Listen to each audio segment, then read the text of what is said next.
Dear students, welcome to the video lecture of Mathematics class 7th, chapter number 6 and chapter name is the triangle and its property। इसका part number 7 आज देख रहे हैं जिसमें कि हम एक्सरसाइज के क्वेश्चंस को सॉल्व करने वाले हैं। तो हमारा एक्सरसाइज है 6.3 जो कि पेज नंबर 121 में आपको बुक में मिल जाएंगे। इसका क्वेश्चन नंबर 2 आज हम देख रहे हैं।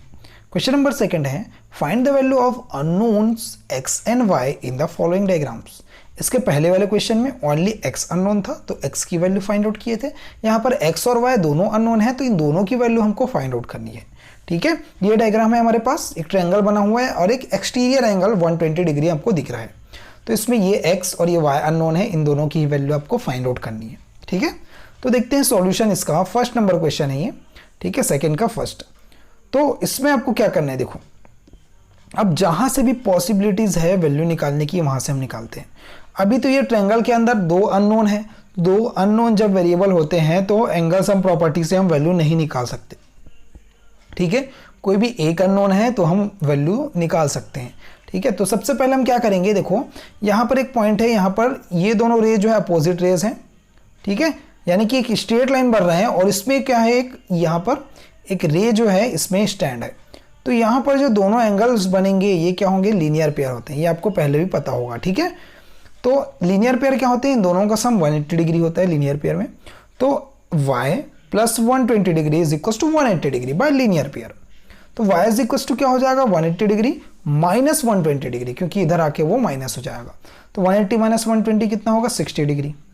क्लियर यहाँ तक। तो y की वैल्यू क्या आ गई आपकी, 60 डिग्री आ गई। अब आगे देखते हैं हम, बाकी x की वैल्यू तो आ गई 60 डिग्री, सॉरी y की वैल्यू। अब x की वैल्यू आपको निकालनी है। तो ये वैल्यू जब आ गई तो x ओनली अननोन हो गया, यानी कि अब एंगल सम प्रॉपर्टी आप लगा सकते हैं। ठीक है, तो एंगल सम प्रॉपर्टी क्या होगी, देखो x plus y plus 50 degree is equal to 180 degree. The sum of all the angles of a triangle is 180 degree. इसे आप ऊपर भी इसके लिख सकते हैं। ठीक है, तो x प्लस y की वैल्यू कितनी आ गई, 60, तो उस y की जगह हमने 60 रख दिया, plus 50 is equal to 180 degree. तो x प्लस इन दोनों को प्लस करो आप, कितना होगा 110 degree is equal to 180 degree. तो x is equal to 180 degree minus 110 degree, दोनों को माइनस करो, x is equal to 70 degree. तो हमने y की वैल्यू भी यहाँ से निकाल ली। ठीक है, इस y की वैल्यू और यहाँ से x की वैल्यू भी निकाल ली, तो हमारे पास ये दोनों आंसर आ गया। ओके, अब देखते हैं इसी का सेकेंड नंबर क्वेश्चन है। इसमें इस तरह से कुछ डायग्राम बना हुआ है। ठीक है, इसमें भी x और y अननोन है, इसकी वैल्यू हमको फाइंड आउट करनी है।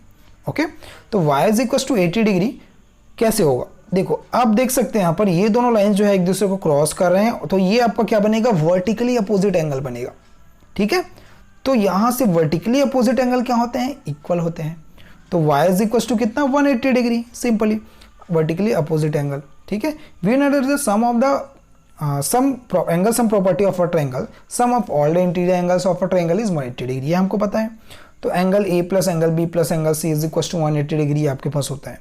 ठीक है, तो यहाँ पर कोई भी यहाँ पर नंबर अल्फ़ाबेट्स गिवन नहीं है, लिखा नहीं है, तो इसको आप नहीं लिखेंगे, डायरेक्ट इसको लिखेंगे तो भी चलेगा। ठीक है, तो अब एक एक करके वैल्यूज हम रख देते हैं, इस इंटीरियर एंगल्स को हम प्लस कर देते हैं।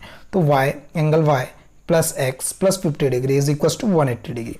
ठीक है, तो आपका क्या होगा, यहाँ पर y की वैल्यू कितनी है, 80 है, तो हमने इस y की जगह 80 डिग्री रख दिया, plus x plus 50 is equal to 180 degree. ठीक है, x एज इट इज है, इन दोनों को प्लस करो, तो 80 plus 50 130 degree is equal to 180 degree. ठीक है, तो x इज इक्वल टू क्या हो जाएगा 180 और 130 को जब ट्रांसफर करेंगे तो माइनस 130 डिग्री। तो x is equal to 180 minus 130 degree क्या होगा, x is equal to 50 degree. ठीक है, तो ये आपका क्या हो गया, आंसर हो गया। x की वैल्यू भी आ गई, y की वैल्यू भी आ गई। आगे क्वेश्चन देखते हैं, इसका 6 नंबर क्वेश्चन। ठीक है, इसमें क्या है, आपका एक डायग्राम बना हुआ है जिसमें कि आपका ये x है, ये y है, ये x है, ये x है। ठीक है, x और y की वैल्यू आपको फाइंड आउट करनी है यहाँ से। ठीक है, अननोन वेरिएबल की वैल्यू। अब देखते हैं यहाँ पर ये सारे देखो एक दूसरे को क्रॉस कर रहे हैं सारे लाइंस, तो आपको सीधे से बता सकते हैं कि वर्टिकली अपोजिट एंगल बन रहे हैं, ये भी वर्टिकली अपोजिट, ये भी वर्टिकली अपोजिट। क्लियर। तो देखो यहाँ पर क्या होगा, देखो x is equal to y, vertically opposite angle हमेशा इक्वल होते हैं। ठीक है, तो x इज इक्वल टू क्या होगा, y हो जाएगा। देखो या y is equal to x, vertically opposite angle. ठीक है, और a is equal to x, a is equal to x vertically opposite angles, वैसे b is equal to x vertically opposite angle. तो we know that the angle sum property of a triangle, sum of the all the interior angle of a triangle is 180 degree, ये आपको पता है। तो angle a plus angle b plus angle c is equal to 180 degree, ये आपका formula होता है angle sum property, ठीक है। तो सबको प्लस कर दो, angle a plus angle b plus y is equal to 180 degree, देखो हमने प्लस कर दिया सबको। तो a की वैल्यू कितनी है, x से हमने x रख दिया, b की वैल्यू कितनी है, x से हमने x रख दिया, और y की वैल्यू कितनी है, x से हमने x को x रख दिया। तो तीनों x आ गए, तो तीनों को ऐड करो, x प्लस x क्या हो जाएगा 3x is equal to 180 degree, ठीक है। अब यहाँ पर 3x आ गया तो x की वैल्यू आप निकाल लो, x इज इक्वल टू क्या हो जाएगा 180 डिग्री, ठीक है, अपॉन क्या हो जाएगा 3, क्योंकि जो इधर मल्टीप्लाई में होता है वो इधर आके डिवाइड हो जाता है।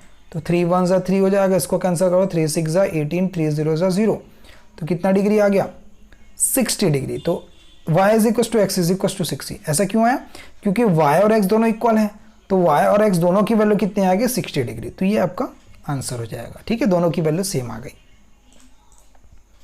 अब कुछ क्वेश्चंस है 6.3 का ही सेकंड नंबर क्वेश्चन है, जिसमें कि थर्ड, फोर्थ और फिफ्थ क्वेश्चन आपको सॉल्व करना है, ये आपके लिए होमवर्क है। Okay, thank you.